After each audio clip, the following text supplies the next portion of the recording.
नमस्कार दोस्तों, स्वागत है आपका आपके अपने YouTube channel budget tour plan में। दोस्तों, आज के इस वीडियो में हम बात करने वाले हैं पंच केदार में से द्वितीय केदार मध्य महेश्वर की। और इस वीडियो में हम मध्य महेश्वर का इतिहास, मध्य महेश्वर के मंदिर की संपूर्ण जानकारी, यहाँ दर्शन करने का सबसे अच्छा समय कौन सा रहेगा और साथ ही ये जानेंगे कि आप इस यात्रा में कैसे पहुंचेंगे। तो चलिए शुरू करते हैं इस इंटरेस्टिंग वीडियो को। दोस्तों, अगर आप मध्य महेश्वर यात्रा का प्लान बना रहे हैं तो आपको इस मंदिर का इतिहास जानना बहुत ज़्यादा ज़रूरी है, क्योंकि हम जिस भी जगह जाते हैं यहाँ पर क्यों जाया जाता है, क्या इसकी मान्यता है, क्या उस जगह का इतिहास है, सबसे पहले ये हमें पता होना चाहिए। तो चलिए बात करते हैं मध्य महेश्वर के इतिहास की। मध्य महेश्वर मंदिर पंच केदार की कथा का एक अभिन्न हिस्सा है, जो पांडवों के प्रायश्चित के लिए एक मनोरम वर्णन है। पौराणिक कथाओं के अनुसार ऐसा कहा जाता है कि महाभारत के युद्ध के दौरान पांडवों को अपने भाइयों की हत्या करने का और ब्राह्मण हत्या का पाप लग गया था। भगवान श्री कृष्ण की सलाह पर उन्होंने भगवान शिव से क्षमा मांगने और मोक्ष प्राप्त करने की सोचा। कुरुक्षेत्र युद्ध के दौरान शिव पांडवों से नाराज थे, इसलिए वे पांडवों से नहीं मिलना चाहते थे, जिसकी वजह से शिव ने एक बैल का रूप धारण कर लिया और हिमालय गढ़वाल क्षेत्र में छिप गए थे। लेकिन पांडव भी अपनी जिद के पक्के थे। वे उनके पीछे केदार पहुंच गए। भगवान शंकर उनका संकल्प देखकर खुश हुए और उन्हें दर्शन दिए। शिव पंच केदार के 5 अलग अलग स्थानों पर अलग अलग रूप में प्रकट हुए थे। शिव की भुजाएं तुंगनाथ में, मुख रुद्रनाथ में, नाभि मध्य महेश्वर में और जटा कल्पेश्वर में प्रकट हुई थी। इस वजह से इन 4 जगह सहित केदारनाथ को पंच केदार कहा जाता है। मंदिर काले पत्थर और नाभि के आकार का शिवलिंगम से बना है। पंचमुखी मंदिरों में यात्रा करने के लिए मध्य महेश्वर और रुद्रनाथ मंदिर सबसे कठिन तीर्थ स्थल है, क्योंकि वहां पहुंचने के लिए श्रद्धालुओं को क्रमशः 18 किलोमीटर की यात्रा चढ़ाई करनी पड़ती है। और आपको बता दें कि इस मंदिर की यात्रा इतनी आसान नहीं है। यहाँ पहुंचने के लिए तीर्थ यात्रियों को बहुत ज्यादा पैदल चलना पड़ता है।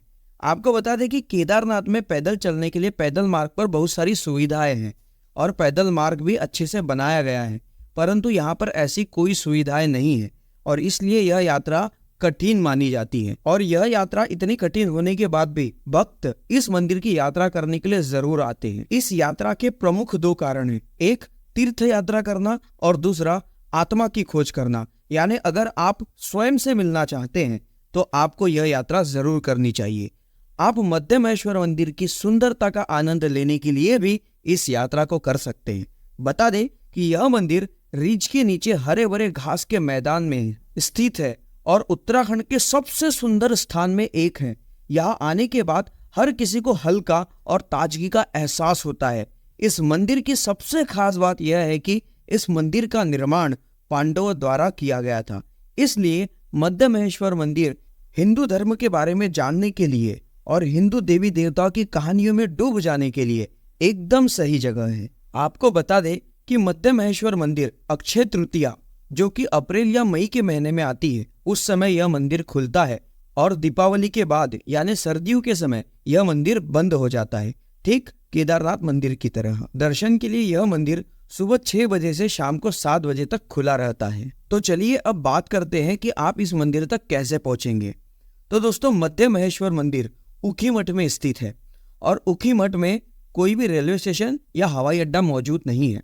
अगर आप यह यात्रा हवाई जहाज के माध्यम से करना चाहते हैं तो आपको बता दें कि यहाँ का निकटतम एयरपोर्ट देहरादून में स्थित है और देहरादून से ऊखीमठ की दूरी लगभग 180 किलोमीटर है और आप यह दूरी बस या प्राइवेट कैब के माध्यम से तय कर सकते हैं। और अगर आप ट्रेन से आना चाहते हैं तो नजदीकी रेलवे स्टेशन ऋषिकेश और देहरादून में स्थित है। आप दोनों में से किसी भी एक रेलवे स्टेशन में भारत के किसी भी अन्य बड़े शहर से पहुंच सकते हैं।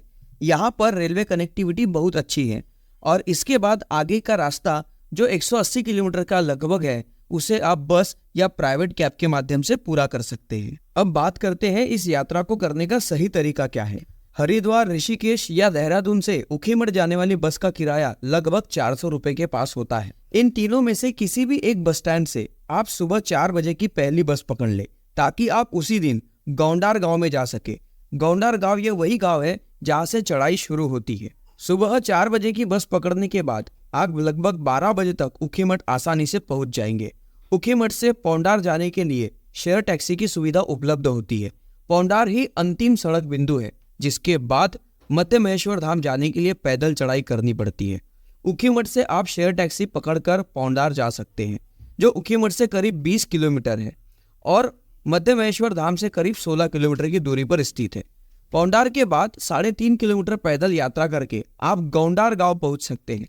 अगर आपको गौंडार पहुंचने में शाम हो जाती है तो आप वहीं पर रुक जाइए, और अगर आप 4 बजे तक गौंडार पहुंच गए तो आप गौंडार से करीब 1.5 किलोमीटर और आगे जाकर बनतौली में अपनी रात गुजार सकते हैं। अगर आप दिन के उजाले में बनतौली पहुंच जाते हैं तो इसके आगे 1.5 किलोमीटर दूर एक और गांव है जिसका नाम है खडरा। आप वहां पर पहुंचकर अपनी रात गुजार सकते हैं। इन दोनों जगह पर आपको 500 रुपये में खाने पीने और रहने की सुविधा मिल जाएगी। दोस्तों, अगले दिन सुबह 5 बजे जल्दी उठकर आप मध्य महेश्वर धाम की चढ़ाई शुरू कर दें। बनतौली से मध्य महेश्वर धाम की दूरी 9 किलोमीटर और खडरा से 7 किलोमीटर है। बनतौली या खडरा से सुबह 5 बजे चढ़ाई शुरू करने के बाद आप 10 बजे तक मध्य महेश्वर मंदिर तक पहुंच सकते हैं। मध्य महेश्वर मंदिर पहुंचने के बाद आप भगवान शिव के दर्शन करने के बाद आगे बूढ़ा मध्य महेश्वर मंदिर के दर्शन करने जा सकते हैं, जो इस नए मध्य महेश्वर मंदिर से करीब 1.5 किलोमीटर की दूरी पर स्थित है। दोस्तों, ट्रैकिंग के दौरान का जो यह रास्ता है ये बहुत ही खूबसूरती से भरा हुआ है, और इसके बाद अगर आप बूढ़ा मध्य महेश्वर जाते हैं तो वहां से इस ट्रैक के खूबसूरत नज़ारों को आप देख पाएंगे।